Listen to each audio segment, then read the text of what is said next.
Alrighty, folks, welcome to What It Takes, a mini-series where I ask the same questions to elite coaches and they talk about what it takes to become an elite coach. I'm your host, Kevin Shaw, and today we are talking with 10-star diamond and 3-time elite coach, Joan Crocker. Joan, welcome to What It Takes. Hey, thank you. Thanks for having me. Hey, Joan, tell us a little bit about yourself.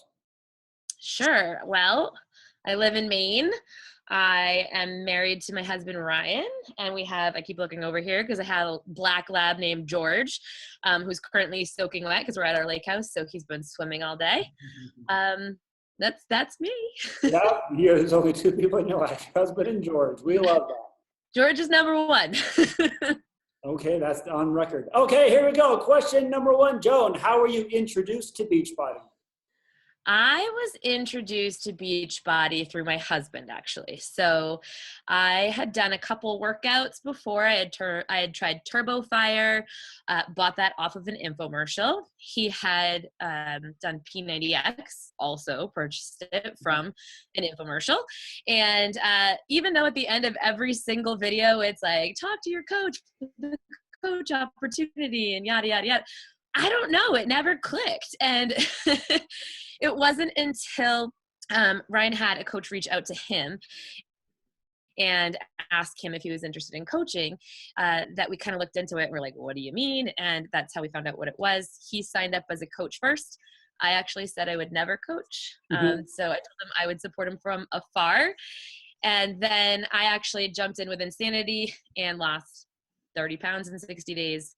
Changed my mind and told him that I would join him. That's what it takes. There it is. And Sean T changes everybody's life. It's true. Okay. So now that you're a coach, can you just describe what those early days look like for you? Yeah, absolutely. So when I first started coaching, I was still working a full-time job. I had a job as an SEO and social media manager for a local marketing firm.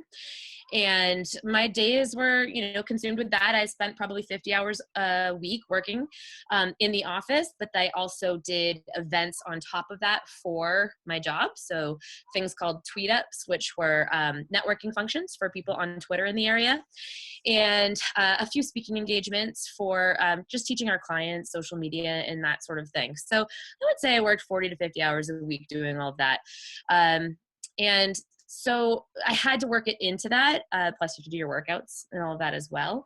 So in the beginning, it was a lot about multitasking for me. And I would, wake up, I would immediately send out 5 invites. I would listen to PD while driving in my car to work, while drinking my shake. I didn't work out in the morning because I'm not a morning person.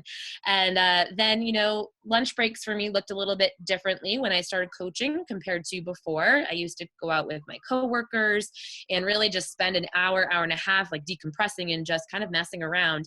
And instead it turned into a solid hour of me, posting to social, checking in with my challenge groups, making sure that I was just sending out messages and starting those relationship building conversations with people through Facebook Messenger and, jammed that in. And then, I would go about my day. Luckily, I was in a job where I could be on social media while I was working. I was an SEO and social media specialist. So I was already on Facebook and Instagram and those things all day anyways. So if a potential coach or customer did need my help immediately, I would sneak off to the bathroom and just give them a call or help them out. And then what I would do is around, 4:30, 4:45, I'd put up another post on social so that I had something that I could check into later on in the day. Yeah. Most likely that post at that point was going to be something about an upcoming challenge group, because I also knew that within my own schedule around that time was when I was like, I don't really want to be at work anymore. So I'm going to start peeking around social. So I would put that post up, get home, do my workout, Ryan and I would make dinner. And then after that, I literally would sit down at my computer and I would work my business from pretty much 7:30 o'clock at night until midnight, sometimes later. And that was my daily schedule, at least for the first 6 months of my business. I love that story. You make it work. Everybody's got crazy lives, but we all seem to, if it's an important thing, we'll make it sure it works. And yeah, I still took time, on weekends for fun with friends and stuff like that. But I did sacrifice some things, I sacrificed a little bit of sleep. I said no to happy hours, because it was important to me. Okay. Love that answer. All right. So what do you feel are some attributes or habits you have that contribute to your success? Consistency. I'm consistent. I never miss my power hour. Every single day, like I like to say that this business is really a fast personal growth business, but it's a delayed gratification business as far as your results go, just like kind of like with your workouts. So when you're working out, during your workout, it hurts really bad and you're sweating and you want it to be over. And then when you're done, you're not just automatically fit. It takes time. And so it takes that consistency, and it's the same thing with this business. So if I know, for instance, last weekend we went wine tasting with friends. They all met us up at our lake house, and then we went up about an hour and a half away from here, even up into more of the upper lands of Maine, if you will. And we went wine tasting, but it's important to me. So I set my alarm earlier that day so that I could get up, get my power hour done, check in with those people that I needed to follow up with, and then, do my workout so that by the time the friends got here to meet me, I could go and have fun without it weighing over my head. Because if I'm not consistent every day, I feel like I'm going backwards. Yep. And if I'm not consistent every day, it feels harder. And, it's just like once that ball's rolling, as long as you keep going with it, it's rolling. But if you stop, it starts coming back onto you. And so that consistency every day, no matter what, is really, I would say, the major reason that I'm successful. It's not just that I'm better at it. Perfect. And I love that analogy. That's exactly just how you're changing your personal life or transformation. Like you said, it sucks, but it takes a long time to get delayed gratification. Exactly things with your business. Well said. Okay. What advice do you have for a brand new coach who doesn't know where to start? What can they start doing today to achieve long-term success? Yeah. So as a brand new coach, I think that things can be really overwhelming when you start digging in too deep to like, what do I need to know? And you start looking at all these resources and tools that your coach or your team has put together for you, or even like the back office of Team Beachbody. And what's the most important thing to do is press play, is drink your shake, is keep your mindset right by putting at least 15 minutes of personal development into your brain every single day. And by reaching out, starting reaching out, even when you don't know where you're going or what you're saying or what you're doing. That's what I did. I never stopped to read anything. I never really watched training videos. The reason I started my business off and it just sort of took off is because I started talking to people. Yeah. So I guess paralysis by analysis is what I find happens, because people start getting more inaction breeds fear. And the more you stay not doing something, the more you build it up in your head that it's this crazy thing to do. But if you literally were to just say, I just need to send out 5 invites every day and start this conversation. And once it's started, if I don't know where to go, I can ask my coach, or I can ask my coach's coach or my team, and they'll help me. So don't worry about knowing everything. Action is the most important. That's it. Boom. Yes. Yes to all of that. Very good. Okay. What about the coach who is struggling or is thinking about giving up? What advice do you have for them? So if you're struggling or thinking of giving up, my thought process behind that is, if you're struggling, it's one of two things. One, you're just not doing the work. And 2, it possibly is fear that's holding you back from doing the work.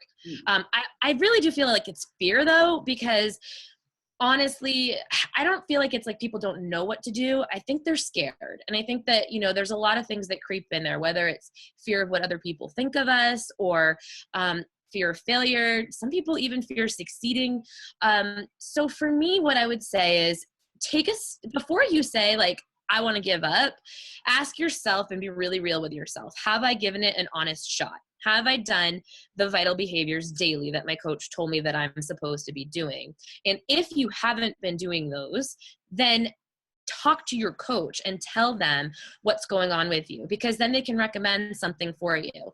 One of the biggest things that's helped me, especially with fear, is the author Gabrielle Bernstein. She has amazing books out there. They all have to do with letting go of fear. And it's really that at the crux of most things, stopping you from getting what you want. So I would recommend her highly. But yeah, take a step back and ask yourself if you've been doing those behaviors. If not, why? And then ask for help. And if you've been doing them and you're not seeing success, again, take a step back and ask for help. I tell my coaches all the time, if you're putting in the work consistently and you're not seeing results, something is going wrong. So let me know and we can chat about it. And many times with that, it's the conversations that they're having. And there's a whole different slew of issues that happen within that. But again, a lot of that also has to do with fear. Wow, in-depth stuff. Well said. I'm liking this call very much.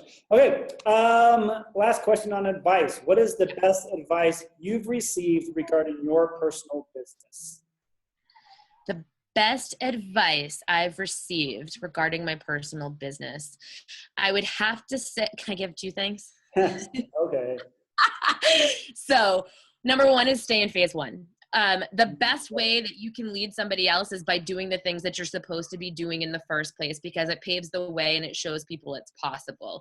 So by staying in phase 1 of your business, not worrying about trainings, not worrying about creating these crazy graphics, not worrying about having the best challenge group in the world, not worrying about all of those things, but literally just doing your workout and sharing about that on social, inviting other people to come and join you and being their cheerleader, and realizing that it's not, it's not perfection. It's just progress. Yep. And that's all you need to be doing to be successful, because we tend to overcomplicate things.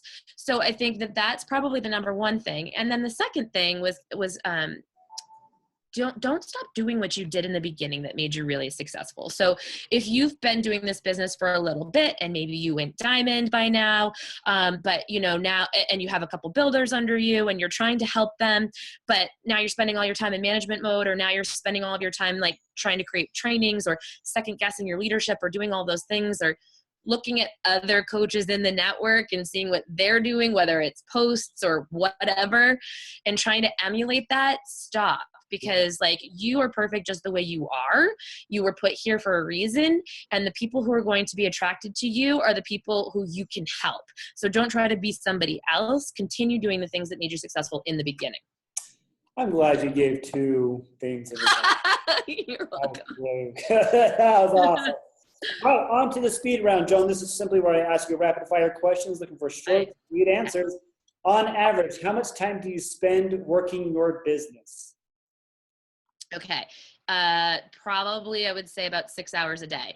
Now, when I was first starting and working full time, I probably still put in about 30 hours a week with my 50-hour a week job. But I quit my job in 6 months of coaching. So I worked a full-time job. What's your average SC each month? 18. I would say around 18 points. This month I'm at 32 though. Hey! Wow, that's good. Yeah. What percentage of time do you focus on your own business versus your team? 80% on my own, 20% on my team. Common answer. And what leadership ladder rung are you at right now? Ooh, what's the one? I don't even know them off the top of my head. Organizational. I'm organizational leader. There we go. She doesn't even know, but she's it. I know. Executive one's the top, right? So I'm organizational leader, yeah. That was awesome. All right, guys, it's time for questions from a hat. Joan has no idea what question I'm going to ask. Here is today's question, Joan.